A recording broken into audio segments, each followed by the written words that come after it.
어디 보자. 미래의 문학 4단원 한국 문학의 갈래와 흐름 고대 문학에서부터 시작할 거예요. 다음 페이지. 고대 문학. 고대 문학의 주요 작품 감상하면서 한국 문화의 전통과 특질을 살펴봅니다. 갈래별 전개와 구전. 무슨 말이냐? 갈래상 특징 확인하라 이 얘기예요. 주몽신화니까 신화의 특징에 대해서 확인하라는 거지. 한국 문학에 반영된 시대 상황을 반영하고 주몽신화에는 어떤 시대 상황이 반영되어 있는가? 문학과 역사의 상호 영향관계, 서로 영향을 주고받겠지.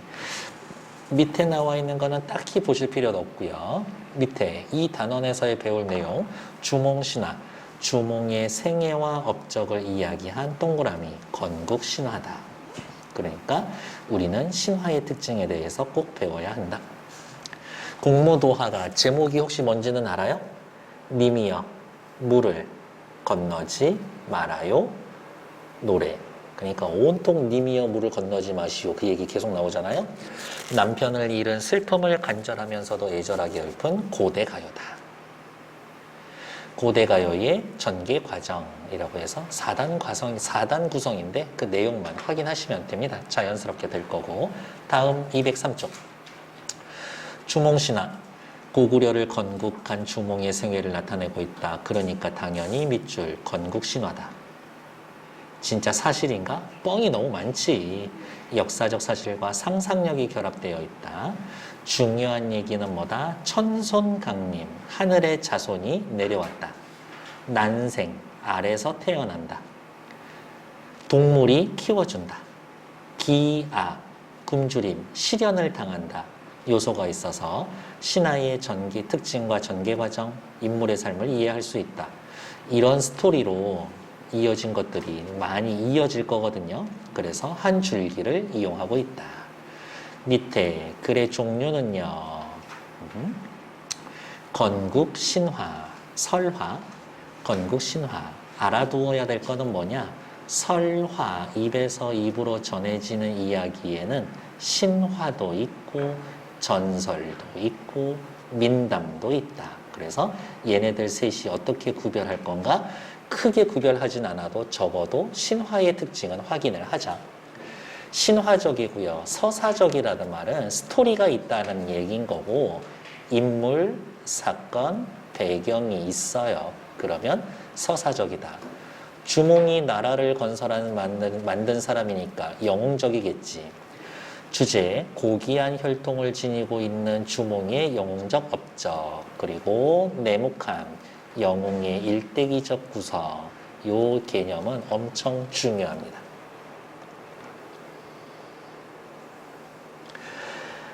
엄마 아빠가 보통 사람이 아니죠. 천신과 수신의 만남으로 태어났다. 근데 어쨌든 천신, 하늘에 있는 존재가 땅으로 내려와야 되죠. 그래서 위에다가 천손강림. 기이한 출생, 햇빛을 받고 임신을 해서 알로 나왔고요. 옆에다가 난생. 금화왕이 알을 버렸습니다. 하지만 동물들이 보살펴 줄 거죠. 한 달이 못 되어 활 쏘는 능력이 있었다. 탁월한 능력. 대소를 비롯한 금화왕의 아들로부터 위협을 받는다. 조력자, 물고기와 자라가 도와준다. 시련을 극복한다.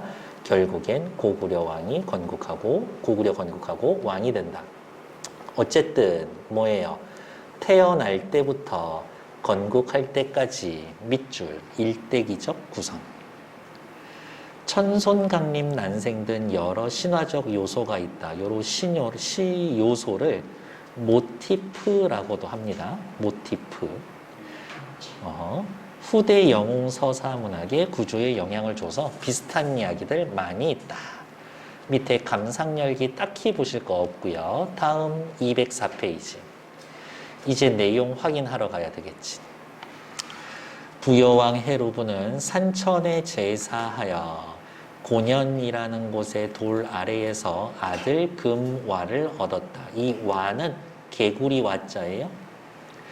부여왕은 정승 아람불의 꿈에 나타나 천재의 말에 따라 도읍을 옮겨 나라 이름을 동부여라고 했는데 여러 도읍에는 신작 3년에 천재의 아들 해모수가 내려왔다. 천손강림. 그리고 해모수가 주몽이 아버지죠. 아버지 쪽 부계. 해모수는 하늘과 땅을 오가면서 정사를 돌봤는데 하백의 딸 유화가 헌화위화를 보고 왕비를 삼으려고 했다. 해모수가 궁전 지어놓고 새 여자가 들어오기를 기다렸으나 급히 문을 닫으니 맏딸인 유화는 미처 달아나지 못하고 해모수에게 잡혔다. 이 유화가 엄마 쪽이죠. 모계. 물의 신이지 수신. 결국에 천신과 수신의 결합을 합니다. 고귀한 혈통을 나타내 주는 거지. 우리의 왕 주몽은 혈통이 보통이 아니야. 이거죠. 이 유하의 아버지는 뭐라고 이야기할까? 어떤 놈이 내 딸 납치했냐? 가만히 있으면 안 되지. 그래도 명색이 수신인데. 사자를 내보내어 너는 누구 이야기하는 거예요? 해모수 이야기하는 거죠. 어떤 사람인데 나의 딸 유화를 붙잡고 있는가? 해모수가 이야기하기를 나는 천손의 아들인데 너에게 구혼하고자 합니다. 라고 이야기했더니 이런 예의 없는 구혼이 어딨냐? 천재의 아들이고 나에게 구애를 한다라고 하면 마땅히 중매를 보내야 할 것이다. 중매를 보낸다 밑줄. 이거를 통해서 뭐예요? 당시 사회 분위기 알 수 있죠. 혼인은 함부로 하는 게 아니라 중매하는 사람이 있어야 한다라고 해서 사회적 배경. 이제 갑자기 나의 딸을 붙잡아 두었으니 어찌 예법에 어긋난 것이 아니겠는가? 왕은 부끄러워하며 장차 하백을 만나러 갔으나 궁실에 들어갈 수 없었다. 당연하지. 여자를 내어놓고자 했으나 여자는 이미 왕과 정이 들어서 떠나려 하지 않았다. 큰일 났네 유화. 왕에게 권하기를 만약 용이 끄는 수레가 있으면 하백의 나라에 갈 수 있습니다. 라고 했고 왕이 하늘을 가리켜 고하니 여기에서의 고자는 알리다 고자예요. 얼마 지나지 않아서 5마리의 용이 끄는 수레가 하늘에서 내려왔고 이 오룡거 타고 하백의 본거지로 들어가야 되겠죠. 왕과 여자가 오룡거에 오르자 갑자기 구름이 일어나더니 하백의 궁궐에 일어났었다. 전기적 요소지. 비현실적이죠. 하백은 예를 갖추어 맞이하고 자리를 정한 뒤 혼인의 예법은 천하에 통용되는 것인데 어찌하여 예를 잃어 나의 가문을 욕되게 하는가? 사회적 분위기, 혼인을 할 때 예법이 있었다. 왕이 천재의 아들이라고 했는데 신이한, 귀신 같은 특별한 재주가 있는가 시험해 보려고 하는 거지. 너 내 사위가 되려면 보통 놈이면 안 되는데 왕이 말하기를 한번 시험해 보시오. 하백이 뜰에 들어가 잉어가 되니 변신하고 있죠. 역시 정기적 요소지. 물결이 따라 놀자 왕이 수달로 변해서 잉어를 잡았다. 무슨 이야기를 하고 싶은 거야? 천신의 힘이 수신의 힘보다 더 강하다. 하백이 사슴이 되었더니 늑대가 되고 꿩이 되었더니 매로 변하고 있다. 와, 보통 능력을 가지고 있는 게 아니구나. 하백은 이 사람이 진실로 천재의 아들이라 여기고 예법에 따라 혼인을 이루고자 했는데 그가 자신의 딸을 데려갈 마음이 없어질까 봐 어떻게 하룻밤 보냈다고 내 딸한테 흥미가 없을까 봐 걱정했다.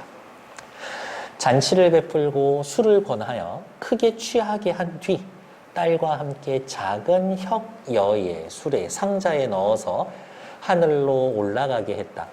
용거가 미쳐 물에서 나오기 전에 왕은 술에 섰겠다. 여자의 황금 비녀를 가져다가 혁여를 뚫고 그 구멍으로 나와 홀로 하늘로 올라갔다. 그냥 사고만 치고 남자가 튀었네. 여기에는 해모수와 유화가 헤어졌어요 라고 해서 아름답게 표현해 주지만 그냥 남자가 사고치고 도망간 것밖에 아닙니다. 205페이지. 당연히 하백 열받지. 그리고 딸한테 살짝 화풀이 하는 것 같아요. 너는 나의 가르침을 따르지 않고, 가르침은 뭘까? 혼인은 예를 갖추어야 한다. 예를 갖춰서 부모 간의 허락을 받아야 되는 건데 나의 가문을 욕되게 했다라며 명령해서 딸의 입을 잡아내려 그 입술의 길이가 3척이 되게 했다. 얘도 역시 전기적 요소죠. 여기에서야 알 수 있는 또 사회 분위기 뭐 있어요? 가문의 명예를 중요시 여기는 사회 분위기가 있었구나. 그리고 노비 두 사람을 주어 우발수 가운데 귀양을 보냈다. 솔직히 딸이 잘못한 게 뭐야? 어사, 강력 부추, 강력한 힘을 가진 부추라는 사람이 말하기를 금화왕에게 요즘에 어량 안에 이 물고기 잡는 그 뭐라고 해야 되냐 덫에 고기를 훔쳐가는 자가 있는데 어떤 짐승인지 알지 못하겠습니다. 혼자서 유배가 있어 먹고 살아야 되니까 유화가 도둑질하고 있네. 왕이 어사를 시켜 그물로 그 짐승을 끌어내게 했더니 그물로 찢어졌다. 야, 수신의 딸이라서 또 얘도 보통이 아니네. 다시 쇠고물을 만들어 끌어내니 한 여자가 돌 위에 앉았다. 유화지. 그 여자는 입술이 길어서 말을 할 수 없었는데 어우, 3번을 자른 뒤에야 말을 했다. 왕이 천재 아들의 비임을 알고 별궁을 두었는데 저 보통 여자 아니다. 함부로 하면 안 돼. 그 여자는 품 안에 햇볕이 비치더니 그로 인해 임신을 했다. 햇빛을 통해서 임신을 했다. 주몽이 하늘의 혈통임을 드러낸다. 기이한 출생. 영웅서사 구조 중에 신작 4년 개해년 4월에 주몽을 낳았다. 구체적 시간. 울음소리가 매우 크고 골격과 외모가 영특하고 기이했다. 특별한 능력이 있지. 엄마 아버지가 보통이 아니니까. 밑에 건국 신화의 특징 별표. 건국 시조가 나라를 세우면서 내력을 담은 밑줄 신성한 이야기. 건국 행위에 신성성을 부여하고 주몽을 신격화합니다. 사람들이 믿든 안 믿든 상관은 없어. 어쨌든 우리 왕이 저 정도야. 공동체의 결속을 다지고 우리 왕은 이 정도인데 니네 왕은 개구리밖에 안 된다며 집단의 자긍심을 높일 수 있다. 고귀한 혈통인 거는 이미 알죠? 하늘과 물의 신이 만났습니다. 됐을까? 문제는 당신이 풀 거고 다음 페이지. 처음 주몽을 낳았을 때 어디로 낳았나? 어이쿠야. 왼쪽 겨드랑이로 크기가 닷되들이만한 알을 낳았습니다. 비정상적이고 신이한 출생, 알을 낳았다. 난생설화. 왕이 괴이하게 여겨. 어떤 왕이에요? 금화왕이죠. 사람이 알을 낳았으니 상서롭지 못하다. 사람을 시켜 마목에 가져다 두었으니 말들이 밟지 않았고 산에 버렸지만 짐승이 보호했다. 보통 존재가 아니다. 자연물의 보호를 받는다. 구름이 낀 날에도 그 알 위에는 언제나 햇빛이 있었다. 천손의 증거가 되겠지. 안 되겠네. 알을 어미에게 보내 기르도록 했다. 알이 갈라지고 한 사내가 나타났는데 주몽이죠. 태어난 지 한 달도 못 되어 말을 했다. 비범한 능력. 한 달에 말 못해요. 한 3살 정도는 돼야 떠듬떠듬 얘기하지. 2살이었나? 파리가 눈을 빨아 잠을 잘 수 없으니 활과 화살을 만들어주세요. 만들어줬더니 화살을 쏘았는데 모두 명중했다. 비범한 능력.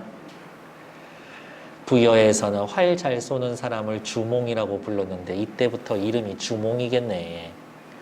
주몽은 나이가 들면서 재능도 함께 갖추어졌다. 금화왕에게는 아들 7이 있었는데 항상 주몽과 함께 사냥을 했다. 금화왕 아들 7이랑 주몽이랑 이제 무슨 관계가 될 거예요? 갈등 관계가 될 거예요. 왕자가 40여 명을 이끌고 사슴 한 마리 잡을 때 주몽은 혼자서 사슴 많이 잡아. 왕자가 질투해서 주몽을 붙잡아 묶어놓고 사슴 빼앗아 갔는데 우와, 나무를 뽑아버리고 돌아왔어. 보통이 아니야. 태자인 대소가 왕에게 이르기를 이제 가장 적대적인 그 아들 주몽은 귀신 같은 용맹함이 있는 장사요. 범상치 않은 인물입니다. 만약 일찍 도모하지 않으면 저거 일찍 죽이지 않으면 반드시 후환이 있을 겁니다. 저놈한테 나라를 빼앗길 거나 우리나라 망할 거예요. 왕은 주몽에게 말을 기르게 하여 그의 뜻을 시험하고자 했다. 나름 어때? 곧바로 일을 처리하는 게 아니라 한번 살펴보겠다 이거죠. 금화왕도 또 왕이라고 나름 신중해요. 성격은. 주몽은 속으로 한을 품었어. 왜? 자신에 대한 처지라든지 대우가 완전 별로거든. 나는 엄마한테 얘기로 듣기로는 천재의 손자인지 남 밑에서 말똥이나 치우고 있으니 차라리 죽을랍니다. 그럴 바에야 남쪽으로 가서 나라를 세우고 건국. 어머니가 계시니 감히 마음대로 못하겠어요. 어머니가 말하기를 안 그래도 나도 고민하고 있었다. 이 어머니 누구야? 유화죠. 유화 누구야? 보통 사람 아니야? 내가 듣건데 먼 길을 가는 사람은 좋은 말에 의지해야 한다. 내가 좋은 말을 고를 수 있다. 라면서 유화 지혜로워요. 드디어 마목으로 가서 말 채찍으로 치는데 딱 한 마리만 두 길이나 되는 난간을 뛰어넘었어. 여보 보통 놈이 아니야. 자 주몽 아들 저 말을 노려라. 주몽은 그 말이 잘 달리는 말임을 알아차리고 아 이거 완전 동물학대죠? 혀뿌리에 바늘을 찔러 놓았더니 혀가 아파서 밥을 못 먹어 삐쩍삐쩍 마르기 시작했다. 왕이 마목을 돌아보다 말들이 모두 잘 자라는 것을 보고 기뻐하며 제일 후진 말을 주몽에게 줬지만 사실은 제일 좋은 말을 준 거죠. 주몽이 아싸 내 거 바늘을 뽑고 먹을 것을 주어서 살찌웠지. 그 다음 오이, 마리, 협보 세 사람과 함께 가는데 조력자죠. 남쪽으로 갔고 개사수에 이르니 큰일 났네. 강을 건널 배는 없고 추격할 병사들이 이를까 두려웠다. 이 추격한 병사들은 누구 병사? 대소와 금화왕이 보낸 병사들이겠죠. 이러지도 못하고 저러지도 못하고 진퇴양난 진퇴유곡 유곡 전진하던 후퇴하던 골짜기가 있어서 도망가지를 못해. 사면초가 채찍으로 하늘을 가리며 탄식하기를 나는 천재의 손자고 하백의 외손인데 지금 나를 피해가는데 이러다 나 죽는다 이야기를 할 거겠고요. 오른쪽 위에 햇빛을 받아서 임신했습니다. 햇빛이 짱이에요. 천신숭배. 알에서 태어났어. 근데 오해하면 안 돼. 이 알을 계란처럼 이렇게 뾰족한 알 생각하면 안 돼. 동그란 알이야. 태양과 같이 둥근 모양. 태양 숭배 사상이 있었습니다. 다음 페이지. 야, 쫓겨서 여기까지 왔다. 하늘의 신이여, 땅의 신이여, 외로운 이 몸을 불쌍히 여겨서 빨리 주교, 배로 된 다리라도 만들어 주시오. 말을 마치고 활로 물을 치니 물고기와 자라가 떠올라 다리를 만들어 주몽이 강을 건널 수 있었다. 천우신조. 따지면 얘네들도 뭐예요? 위기 극복을 위한 일종의 조력자 역할을 해주지. 한참 뒤에 추격하는 병사들이 강에 이르렀는데 다리가 사라지고 다리에 올라섰던 자들은 모두 물에 빠져 죽었다. 야호! 살아났어. 주몽은 어머니와 이별할 때 차마 떠나지 못했다. 어머니가 말하기를 아들 큰일 할 거니까 빨리 나가 하고 오곡, 곡식이 쌓여져 있는 씨앗을 주었는데 왜? 당시 농경문화가 있었구나 짐작해 주는 거겠지. 사냥 수련만 했으면 뭐 활이나 칼, 덫 같은 거 줬을 거예요. 주몽은 생이별하는 마음이 간절해 보리 씨앗을 잃고 말았다. 들떨어진 놈.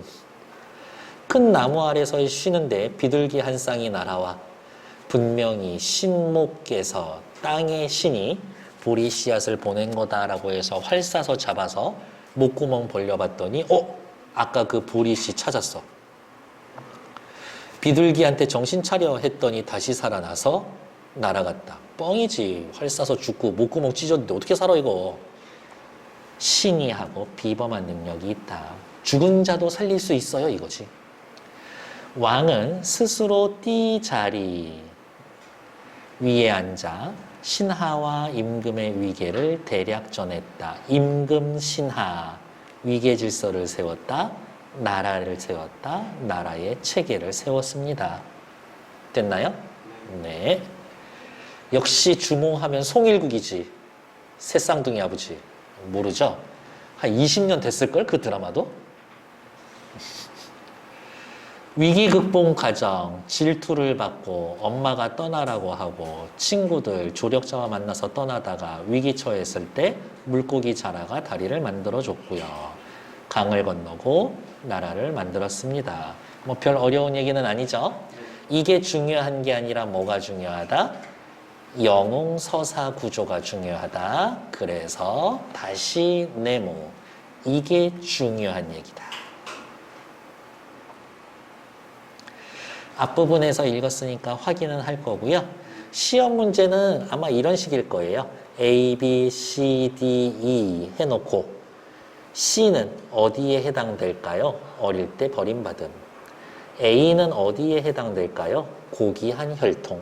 이런 것들. 아니면 요 표랑 주몽신화 가, 단군신화 나 A, B, C, D, E 했을 때 가에만 있고 나에는 없는 거. 자, 그냥 간단하게 생각해. 주몽이는 엄청 고생하는데 단군은 고생 안 해. 그것만 기억하세요. 위에 뭐 족보는 뭐 다 간단하니까 패스. 갈래적 성격과 문학 사이에서의 가치를 주목해 봅시다. 별표. 이 시기에 생활상 어땠을까요? 어사인 강력부추의 말과 어량과 그물을 사용했을 것이다. 어업이 있었다. 사냥했다. 수렵 생활이었다. 엄마가 곡식의 씨앗을 주었다. 농경사회였었다. 괜찮나요? 위의 것만큼 중요한 문제라고 봅니다. 어업, 수렵, 농경을 모두 하던 사회였었다. 209쪽. 주인공의 신이함이 강조가 됩니다. 귀신 같은 특별함. 어떤 거? 태어난 지 한 달도 안 돼서 말하고 활 쏘고 파리 맞추고 활 쏴서 비둘기 맞추고 활 맞은 비둘기 다시 살려내고 뭐 이런 거겠지. 됐을까요? 에이, 야, 누가 이런 이야기를 믿어요? 라고 이야기를 했었는데 아니야. 나름 가치가 있어. 라고 이미 고려시대 사람이 그 가치를 인정해 줍니다. 세상에는 동명왕의 신이 한 일을 많이 이야기하는데 보통 남녀들조차도 그 사적은 대략 말할 수 있다. 엄청 유명한 이야기라서 고려 사람들 다 알아. 나는 일찍이 그 이야기를 듣고 야, 괴력난신이야 저거. 괴력난신. 괴이하고 이상한 힘쓰고 귀신 같은 불가사의한 일이야. 미스테리한 거. 공자께서는 저런 미스테리한 이야기 하지 않았지. 그래서 나도 동명왕 말은 황당하고 기괴해서 이야기할 만한 게 아니다. 야, 뻥이야. 라고 했었는데 생각해 봤더니 이게 문학사적으로, 민족적으로, 사회적으로 가치가 있는 얘기야. 왜? 여러 사람의 눈을 현혹한 것이 아니고 정말 나라를 세운 신령한 자취다. 믿을만하다. 이렇게 믿을만한 신령한 이야기를 기술하지 않는다면 뒷사람은 무엇을 살펴보겠는가? 그래서 전래시켜줄 만한 가치가 있는 이야기이기 때문에 이렇게 기록을 한다. 우리나라가 본래 성인의 나라였음을 알리고자 하는 것이다. 우리나라 짱이야. 이 이야기를 전달하는 이유는 뭐다? 우리나라가 본래 성인의 나라임을 알리고자. 민족의 자부심을 높이는데 이러한 이야기를 쓸 수 있었다. 됐나요? 우리나라 임금님 이 정도거든? 고조선과 관련된 건국신화다. 주몽신화와 비교해서 작품을 읽고 다음 활동을 해보자. 미리 네모해 놓읍시다. 어디가 있을까요? 요렇게 묶어서 한 문제 만약에 나온다면 제일 중요한 것 중에 하나가 뭐? 단군은 고생하지 않았다. 밑에 읽어보도록 할게요. 곰 한 마리와 호랑이 한 마리가 있어서 사실은 진짜 곰과 호랑이가 만난 건 아닐 거예요. 곰 숭배 부족, 호랑이 숭배 부족, 토테미즘.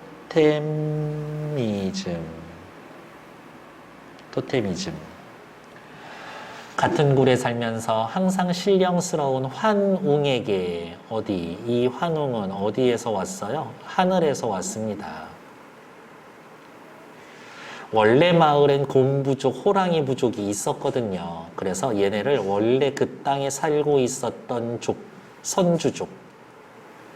환웅은 새로 왔는데 힘이 엄청 센 부족인 거야. 이주족. 환웅은 신령스러운 쑥 한 타래와 마늘 20쪽을 주면서 너희들이 이것을 먹고 100일 동안 햇빛을 보지 않으면 사람의 모습이 될 것이다. 금기, 통과, 100일 동안 햇빛을 보지 못한다. 이거는 시련이지. 곰과 호랑이는 이거를 먹고 37에 21일 동안 금기해서 곰은 여자가 되었지만 호랑이는 금기를 어기지 못해 사람이 되지 못했습니다. 웅녀는 그와 혼인할 사람이 없어 신단수 아래에서 아이를 갖게 해달라고 빌었다. 환웅이 잠시 사람으로 변하여 그와 혼인한 후 무슨 얘기하고 싶은 거야? 이주족과 그렇지. 곰, 숭배 부족이 결합했습니다.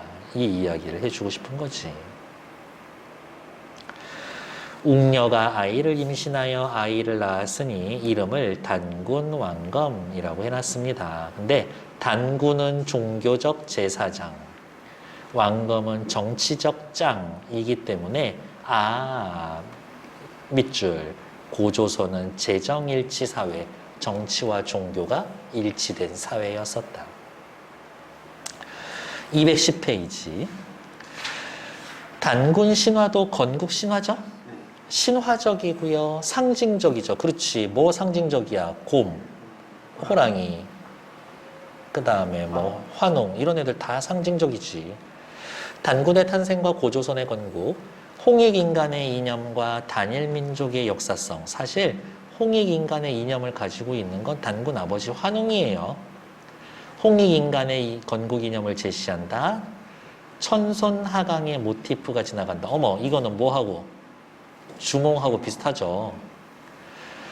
단군 엄마 웅녀와 주몽 엄마 유화는 어떤 존재예요? 둘 다 평범한 사람 아니죠?